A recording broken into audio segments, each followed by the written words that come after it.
A collective decision is one that impacts many, many people. And yet we sometimes look at some of these collective decisions being made in our society and we're like, who got to decide that? And here I'm talking about things like what gets upregulated and downregulated on social media, or what kinds of pesticides end up in my breakfast cereal, even though they've been shown to have a huge negative effect on human health and ecosystems. Or what things get generously funded or sparsely funded or not funded at all by Medicare and other insurers. What are the default privacy settings on my phone and how hard are they to change? What products have forever chemicals in them? Is it standard practice to prescribe opioids for general pain in the hospital? And one problem here is that these are not left versus right decisions. These are not decisions being made where there's sort of two good camps and we can kind of see both points. These are decisions oftentimes that are bad for the vast, vast majority of people. And yet they keep happening. In fact, there's kind of this story that's playing out over and over and over again, which is that you have what I'm going to call investigative journalists and the people behind them who look into the health effects, the effects on human communities, the effects on ecosystems and all that. They look deeply into something that's being decided somewhere in the system. They find out, actually, this is so incredibly destructive. And they start to use their creative energy, use their collective force to try to act against that in the system. And yet it's almost as if they're encountering this wall. They make no headway for a really, really long time. And when they do make headway, it's a few things tweaked along the edges. It's not solving the underlying problem. And a lot of times the narrative behind that is, oh, it's just the way the system works. The system can't solve a problem like that. And these investigative journalists are joined by grassroots movements and consumer advocates and scientists and many others who see their good point. And that group collectively acts against something. And the question is, what is that something? What is the nature of it? Because it's actually not going to be something purely mechanistic. The system is upheld by people. So we get the sense that on the other side of this investigative journalist energy is another force that's behaving like sociopaths. In fact, there are almost certainly sociopaths in that force that's acting against the investigative journalist side. And what do I mean by sociopaths here? I basically mean people who are unresponsive to the evidence that this collective decision is bad for the vast majority of people, bad for the planet, everything else. But people who have been involved in power spaces and spaces sort of in the upper echelons of society kind of know this is not just sociopaths, it's actually a lot of really, really well-intentioned people who are upholding a system that is so destructive. So if on one side we have the investigative journalists and their crew, and on the other side we have the sociopaths and the well-intentioned actors acting on behalf of the sociopaths, why is it that the sociopaths win so often? I'm an economist, and I have come to believe that this story is actually a lot more puzzling than people realize. Because there are some narratives sort of floating around about what's going on that sort of give a semi-satisfactory understanding of what could be going on here. And I think most of those narratives have part of the truth, and yet I haven't heard something that I think fully explains this. And why do the sociopaths consistently win out?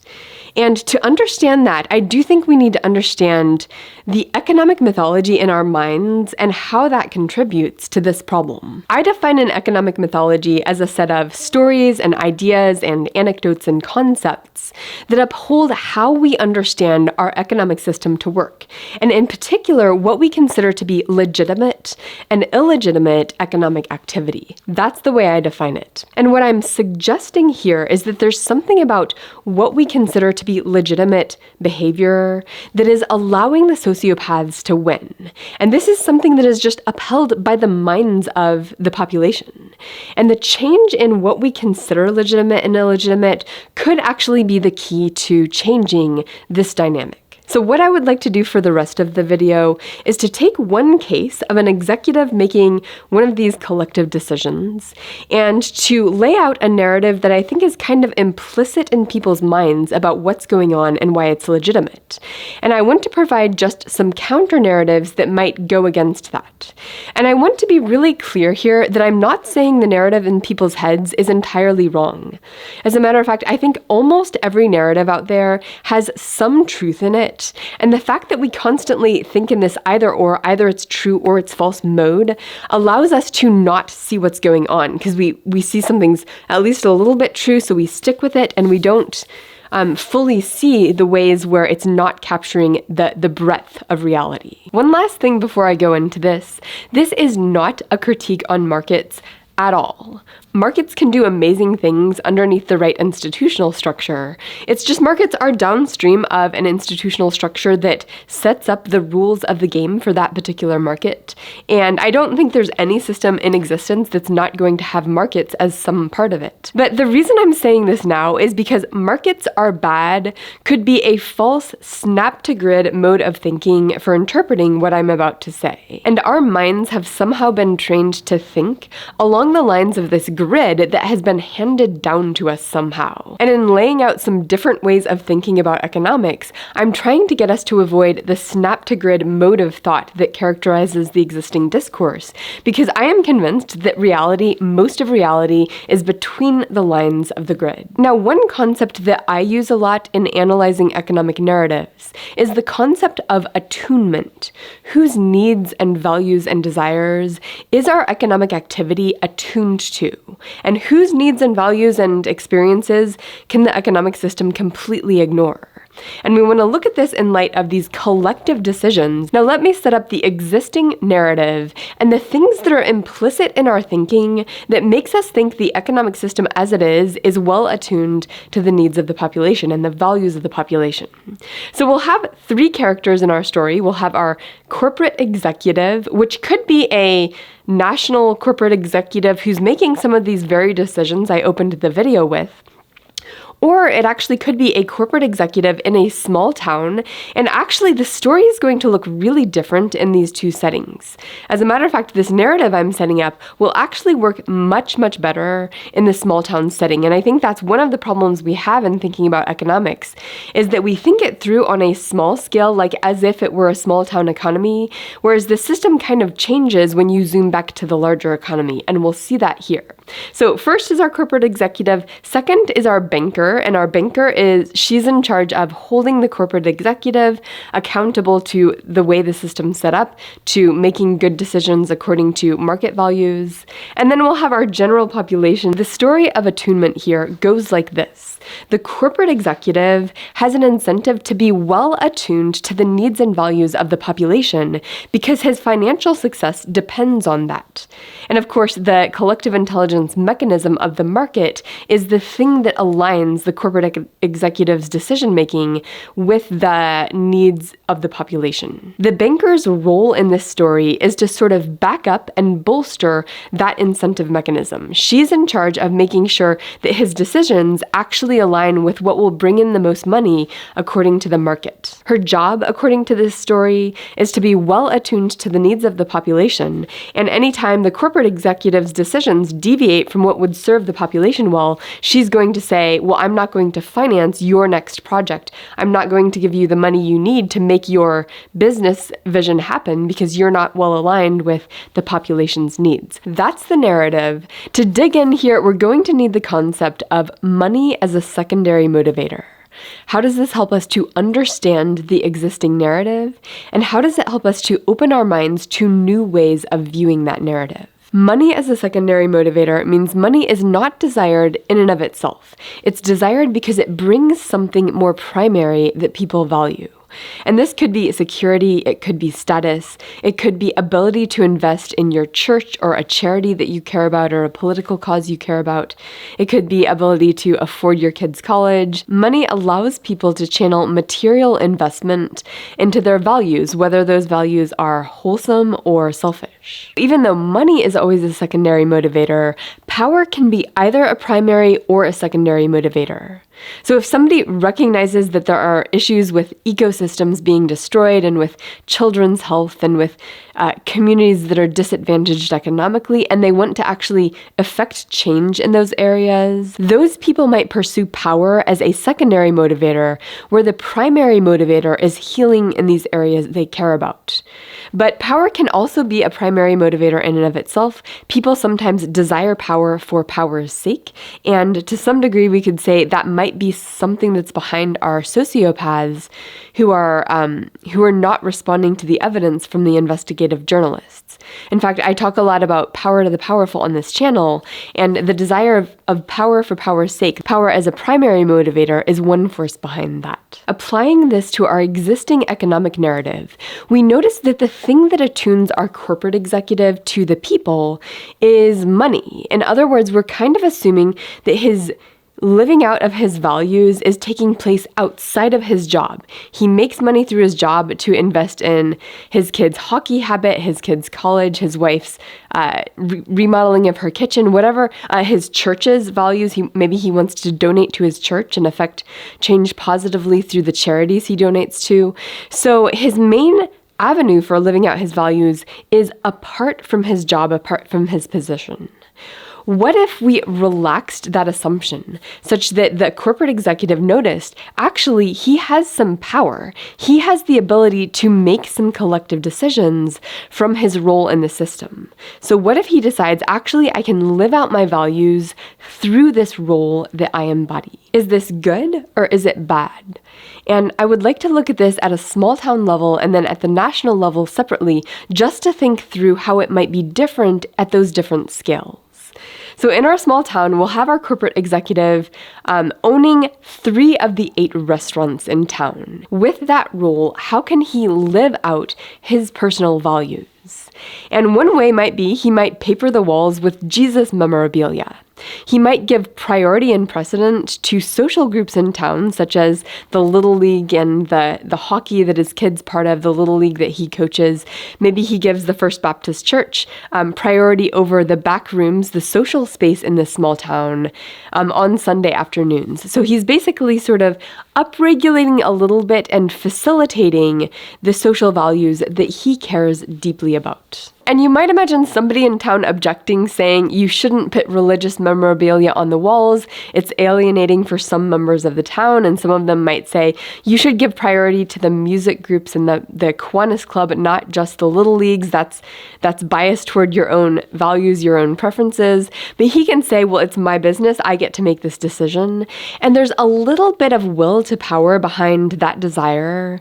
But it's also kind of blended with his values that are embodied in his participation in this community. So this is one general principle about entrepreneurs, is that sometimes the will to power that will be manifest through the businesses that they create, that's part of what motivates them to put in the hard work to do it. They get to live out their values, their deeply held beliefs and values through that role as an entrepreneur. And it's mixing something that can be nefarious, the will to power, with values that could be good values or could be more selfish values. Those are blended together in these entrepreneurs. And sometimes that's really beautiful in the way it manifests. And the question is, are there ever ways where that could be distorted? Let's turn to the national version of this story.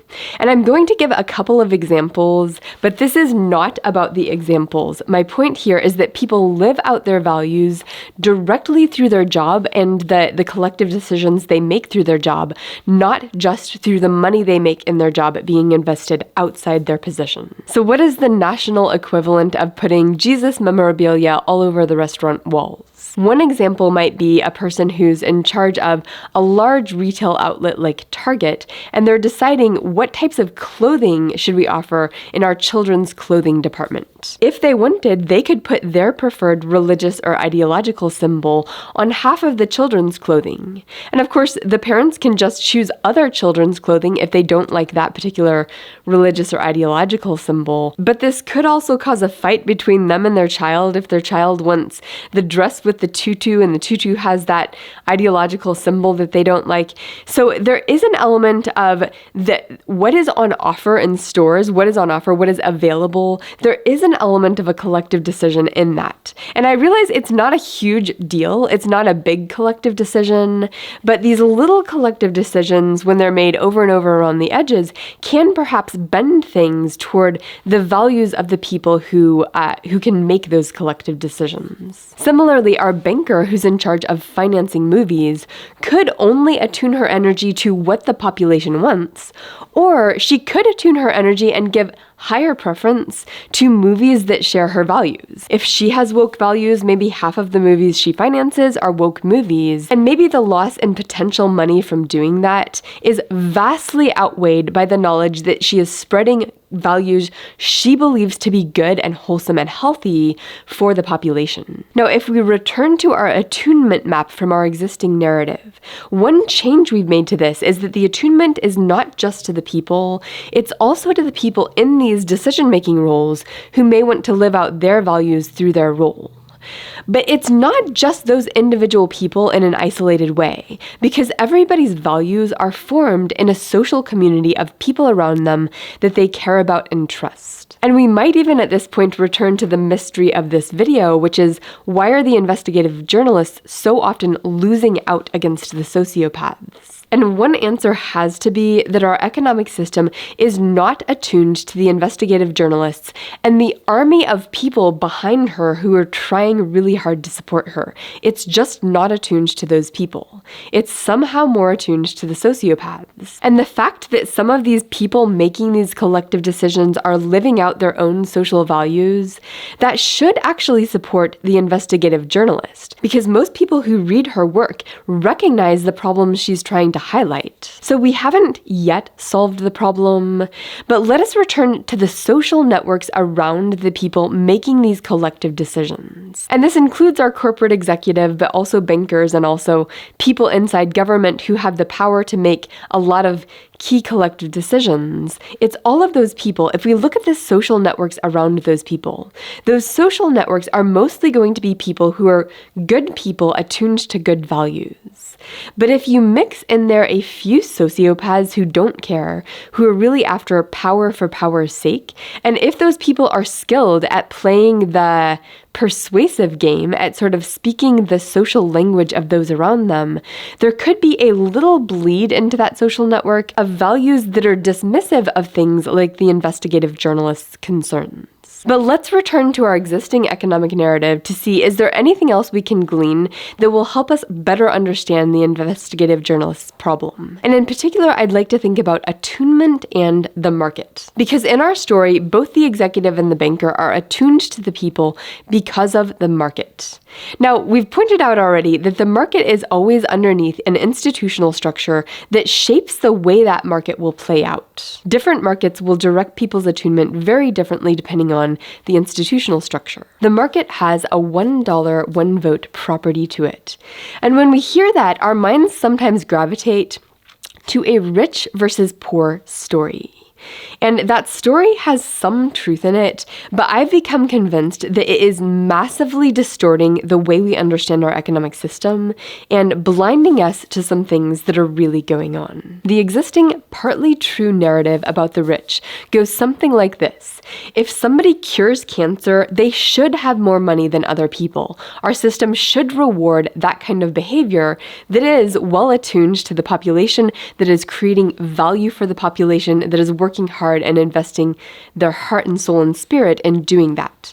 And we should protect those people from the jealous and contemptuous eyes of those who would want to take away their reward for well-attuned, good hard work. I agree with that sentiment, and I do believe that many rich people today are actually in this category where they've done amazing work well attuned to the population.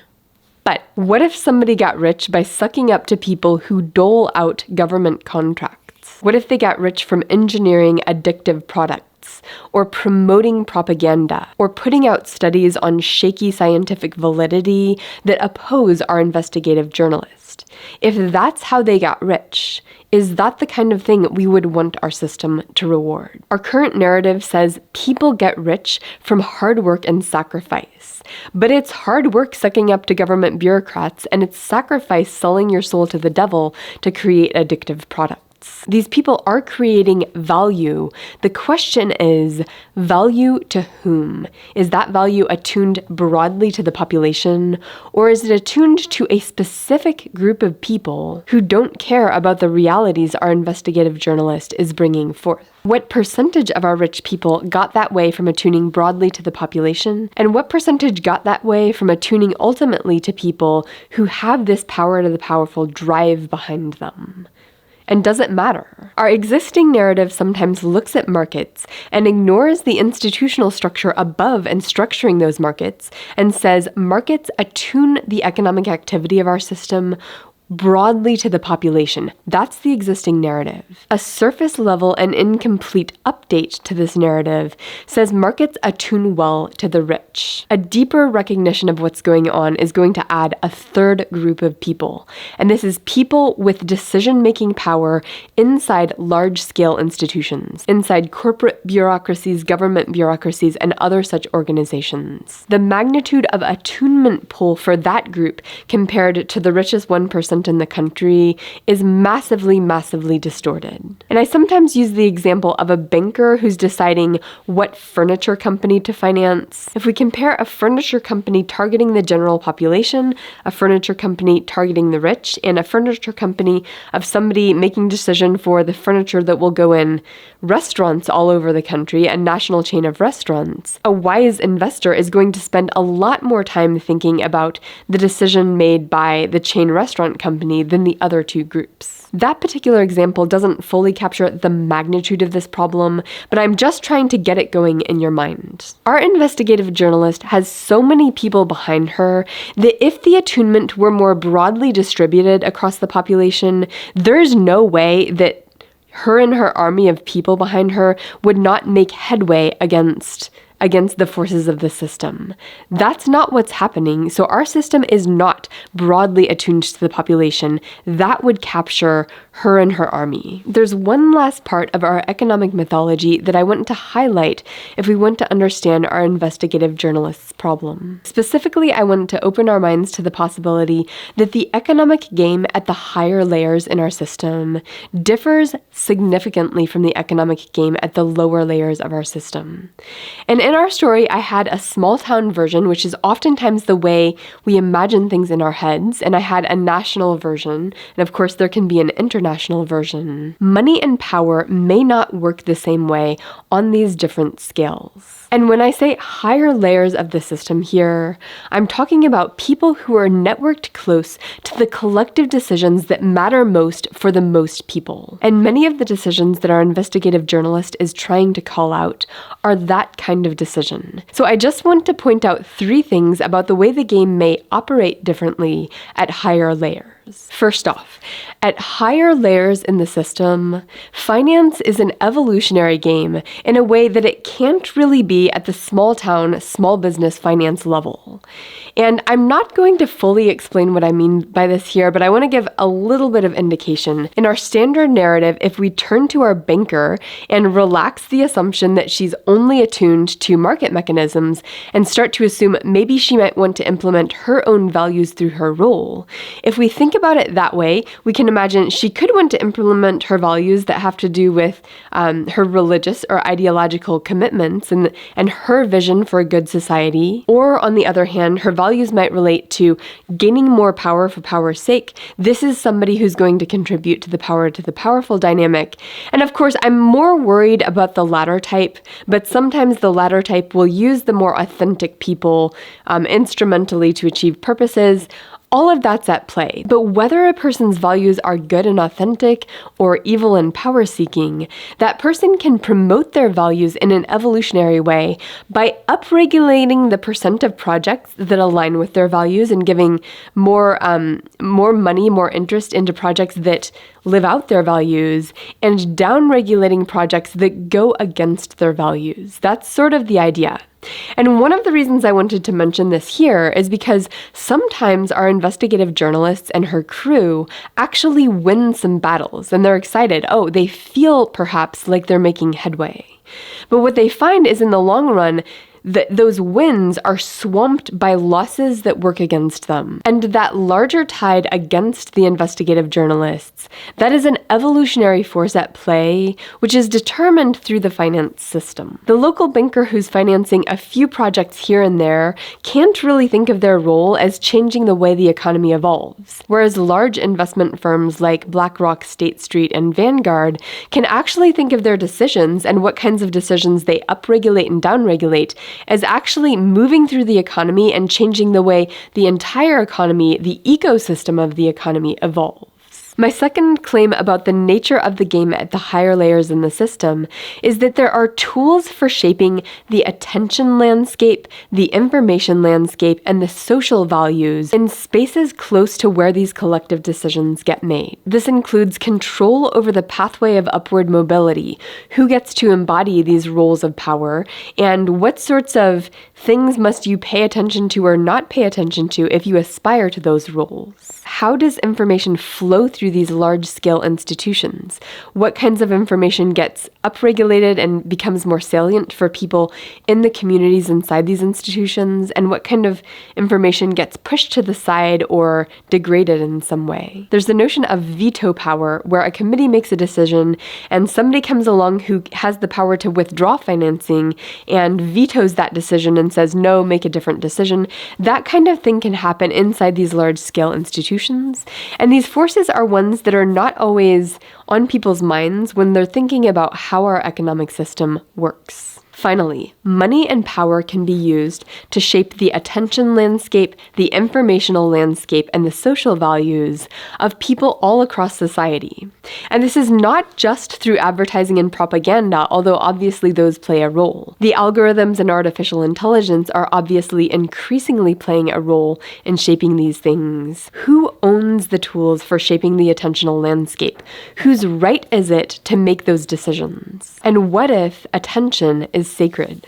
So I'd like to read you a couple of quotes from this book by Ian McGilchrist that I quote a lot on this channel. Attention changes the world. How you attend to it changes what it is you find there. What you find then governs the kind of attention you will think it appropriate to pay in the future. The choice we make of how we dispose our consciousness is the ultimate creative act. It renders the world what it is. It is therefore a moral act. It has consequences. Paying a certain kind of attention, you can humanize or dehumanize, cherish or strip of all value. By a kind of alienating, fragmenting, and focal attention, you can reduce humanity, or art, sex, humor, or religion, to nothing. Could there be a system where attention is not used instrumentally by people at a higher layer in the system accomplishing their goals? Could there be an institutional structure over and above our markets that directed attunement more broadly at the population rather than narrowly at those who were more likely to favor a power to the powerful dynamic? Our system is ultimately upheld by the economic mythology. This resides in the brains and hearts and minds of the population. What do we consider to be legitimate economic activity, and why? Our investigative journalist has most people behind her, even if the attention landscape, as it's shaped by money and power, relegates her concerns to the side. Attention ultimately directs economic activity. So could there be a system that treats attention as sacred?